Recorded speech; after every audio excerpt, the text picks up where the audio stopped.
everyone, and welcome to CCN, Coastal Conservative News.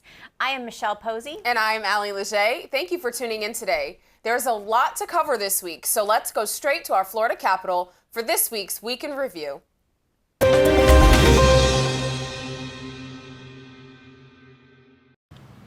Hi guys, welcome to Coastal Conservative News, CCN. I'm Michelle Posey. And I'm Allie Leger. Thanks for joining us. Yes, we are here in the Florida's capital, Tallahasse, as you can see behind us. We're here because there's a lot that's been going on legislatively, but first, Allie, we had the pleasure of going to the governor's mansion. Tell our viewers about it. Yes, we did. We were invited to celebrate Black History Month at the governor's mansion. Him and his wife hosted a reception for Black leaders in the education space, and there were several children that won a contest for their essays and their artwork to showcase the education here in Florida and how important it is and how diverse it is. And so we were able to be in the room, and it was just fantastic. Lovely spread of food, yes. Lovely live jazz music played by high school seniors that are in the band. It was just lovely, absolutely beautiful. It was wonderful. And what was nice is walking up, to the governor's door, you see like all the t-ball or baseball equipment. There's like some kind of a bike sitting outside. So it's very obvious that we've got a young family in the governor's mansion. We also got to connect with the Surgeon General, Joseph Ladapo. That was nice. Absolutely. And First Lady Casey DeSantis was very eloquent when she spoke. She gave the remarks at the reception, but she quickly had to run because there was one of her children does have had a game that day. Yeah. Which was really cute to see her go out. But it was really nice to be in a room where you were recognized for your efforts and everybody pretty much knew who you were. So that was lovely. Yeah, there's a lot of stuff that's happened this week, Allie. We have, obviously, legislative session is underway. We're going to talk to you a little bit about the bills that we are keeping an eye on. But speaking of governor... Oh, yes. Byron Donalds, House Representative, just announced this week that he is actually going to put his hat in the ring for governor. For that election is in 2026, and so we are really excited to see that. I'm excited to see Byron Donalds. He has proven his, heart for Florida, right, while he's been in session up in Congress, but also his wife Erica having the heart and mind for education, and the space that she's in, I think, is going to definitely be an asset for all Floridians moving forward. Yes, Byron took to social media and actually told the story of how he came from literally nothing. So it is a heartwarming American story, rags to riches, so to speak. So I would love to see somebody like that in the next occupier of the governor's mansion. We've got more coming with legislative sessions in the political pulse.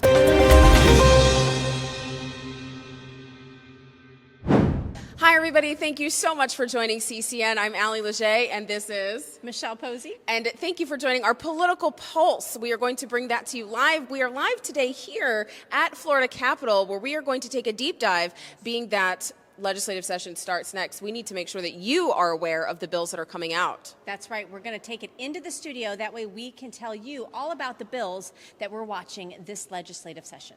Stay tuned. There are so many pieces of legislation that we are following here on CCN in the buildup of this year's legislative session. Here is a quick breakdown of the ones you may want to watch. SB 94 by Senator Randy Fine, HB 759 by Representative Salzman regarding the sales or transfer of firearms to persons under 21 years of age. This amends Florida's regulations to allow the sale or transfer of firearms to individuals under 21 years of age by removing current prohibitions. Obviously, conservatives across the state are in support of this. Plus, there is SB 814 by Senator Fine, the Weapons or Firearms at School Sponsored Events or on School Property bill.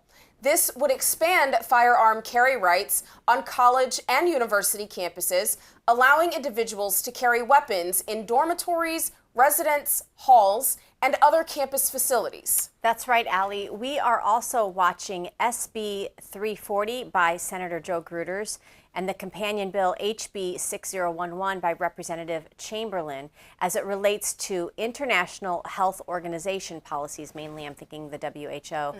This bill prohibits governmental entities and educational institutions from adopting, implementing, or enforcing international health organizations' public health policies or guidelines without exception. Also, SB 932, the Healthcare Freedom Act, which you're going to love this, repeals the provisions relating to the prohibited use of state funds for travel to other states for the purpose of abortion services, the prohibited use of state funds for sex reassignment procedures and prescriptions, and the right of medical conscience of health care providers and health care payers. This one was obviously sponsored by Democrat Senator Jones. Wow. So basically, by us cutting off funds to be able to do sex reassignment surgeries, especially on minors, this Democrat senator is trying to refute that. Obviously, conservatives are expecting this bill to stall and not make it to the floor for a vote. Wow. What is missing this year, Allie, is a strong bill that effectively addresses informed consent, big pharma immunities, or the pulling of the COVID-19 jab off of the shelves, as our own Florida Surgeon General here has asked for. Yes, there is clearly more work to be done there. We are watching closely SB 56 by Senator Garcia and companion bill HB 477 by Representative Steele pertaining to weather modification activities. This repeals numerous sections of Florida statutes related to weather modification, including licensing and operational requirements, prohibits any action that intentionally affect weather conditions within Florida by means of releasing substances or devices into the atmosphere, and imposes civil penalties up to $10,000 for violations regarding prohibited weather modification activities.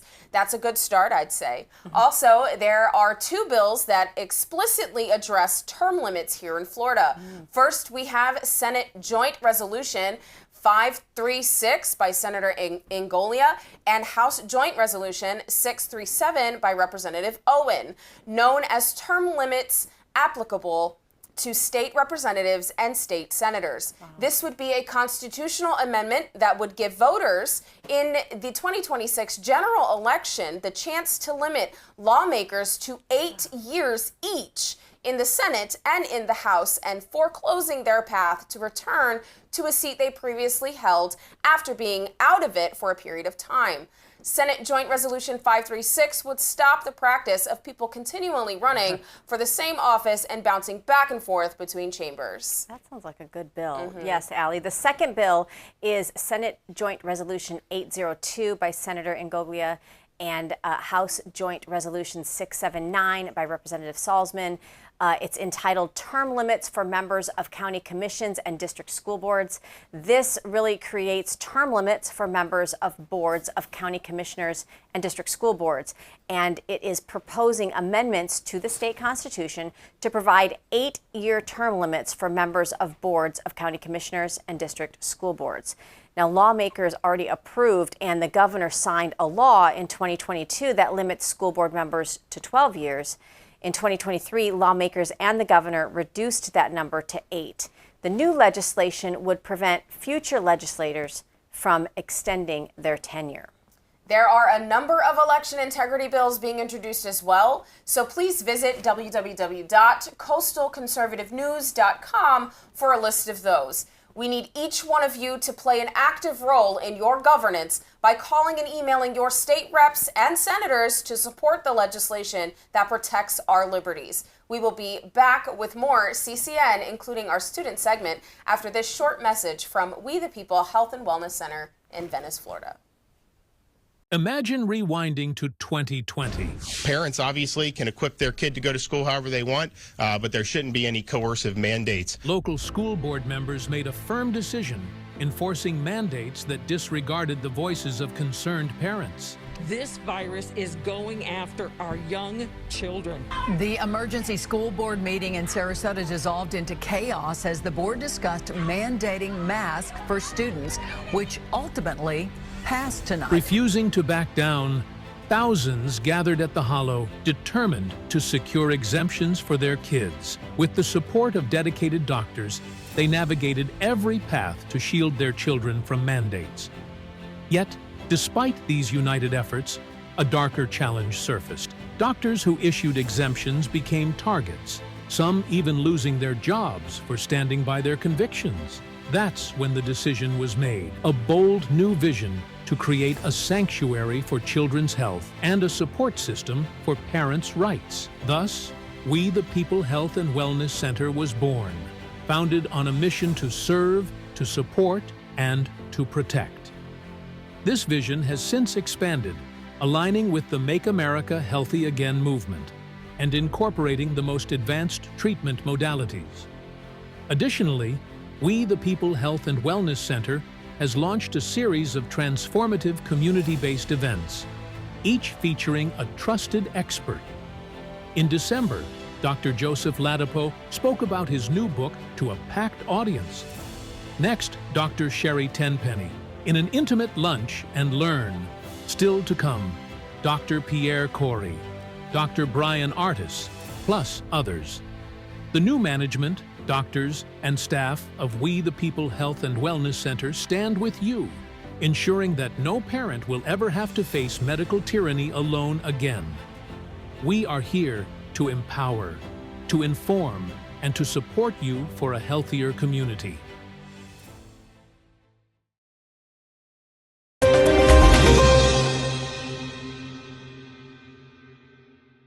Welcome back to another episode of the Student Report. My name is Carlo. Today, our topic is the use of AI in schools, and Max will be going around asking whether or not teachers and students should be able to use it. I'm here with Liberty White. And do you think with new artificial intelligences coming out almost every day, students and teachers should be utilizing them? Yes. I don't know why. Just yes. Do you know a way that they could utilize them? Students can use it to help them with their homework. Okay, and do you think that that should be like allowed? Like teachers should be allowing this, schools should be allowing this for students to use it for their homework? Probably not. I'm here with Micah. And Gio. And with like new AIs coming out every day, do you think that should be implemented in schools, like for students and teachers? Like for a way to cheat? AI? For like doing your assignments? Yeah. Definitely. Yes, for sure. For sure. And do you guys personally currently use them? Yeah, I use ChatGPT. And? ChatGPT and ChatGPT. I'm here with Kira. And? Sasha. And with new artificial intelligences coming out every day, do you guys personally find it helpful, or do you use it in school? I don't know what that is. And? No. Wait, yeah, because ChatGPT. Yep, that's one of them. Oh, yes. So what's one way you use ChatGPT? Homework. And? Homework. So do you think it should be allowed, and you think it's okay to use ChatGPT and other AIs in school? Yeah. Like if you're not cheating, yeah. Like to help, I'm here with Chase. And with new artificial intelligences coming out every day, do you think that should be a tool that students and teachers are able to utilize in school? It depends. If you're writing an essay to show how good you are at writing, you shouldn't be using AI, but it is useful when you're trying to figure other things out.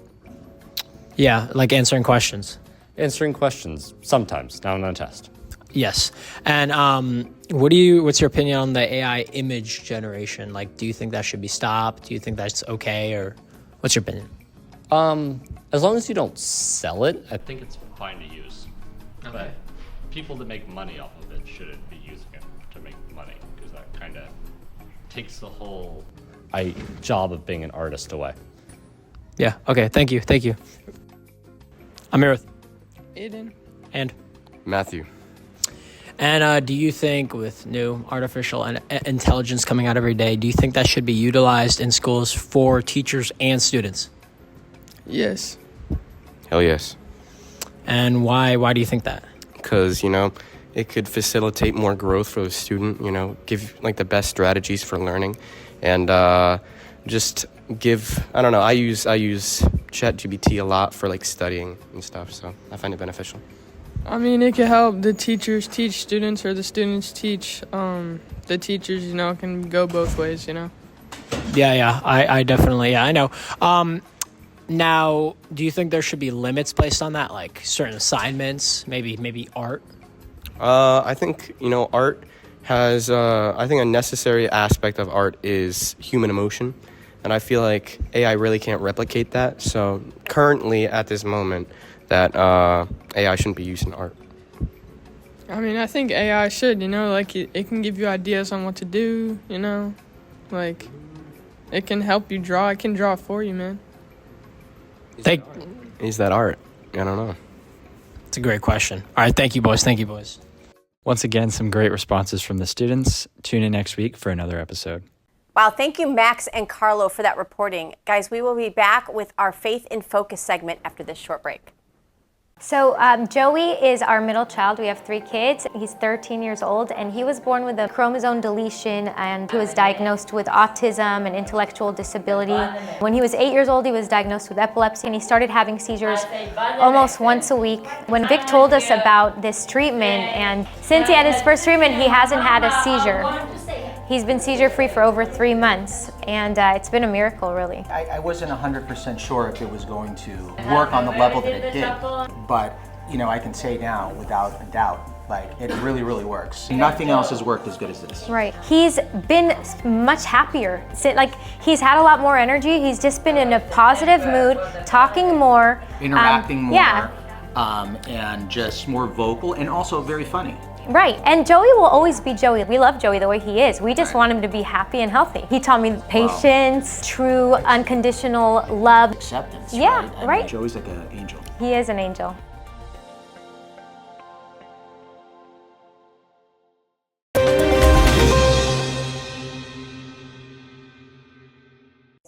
Hi, this is Kevin with Faith in Focus, back with another episode, and this is a dark one. 70 Christians beheaded inside of a church. Their only crime? Following Jesus Christ. This isn't the Middle East. This isn't centuries ago. This happened just weeks ago in the Democratic Republic of Congo. And yet, where's the outrage? Where's all the headlines?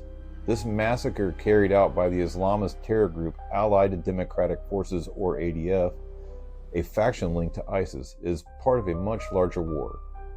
A war not just against people, but against faith itself. So today we're going to talk about what happened in the DRC, the jihadist agenda behind it, and most importantly, how Christians should respond, because silence is not an option, and neither is fear. In the early hours of February 13th, heavily armed militants stormed the Christian village of Maiba in eastern Congo. They went door to door, ordering families to step outside. First, they took 20 believers, binding their hands and leading them away. Then, as if the first attack wasn't enough, they came back. They rounded up another 50 Christians, including children, the elderly, and women. They marched them to a Protestant church in a nearby village, and there, inside a house of worship, the slaughter began. One by one, 70 Christians were beheaded. This wasn't a random act of violence. This was a targeted, deliberate execution of Christians by a jihadist group that has pledged allegiance to ISIS. These are true followers of Islam. These men, women, and children died for not what they had done, but for who they followed. The Allied Democratic Forces, ADF, the group behind this attack, has been waging jihad in the region for decades. But in 2019, they officially pledged allegiance to ISIS, adopting its violent tactics and ideology. This isn't an isolated attack. It's part of a global war against Christians. In Nigeria, Boko Haram has slaughtered thousands of believers in villages and churches. In Somalia, Al-Shabaab executes anyone suspected of converting to Christianity.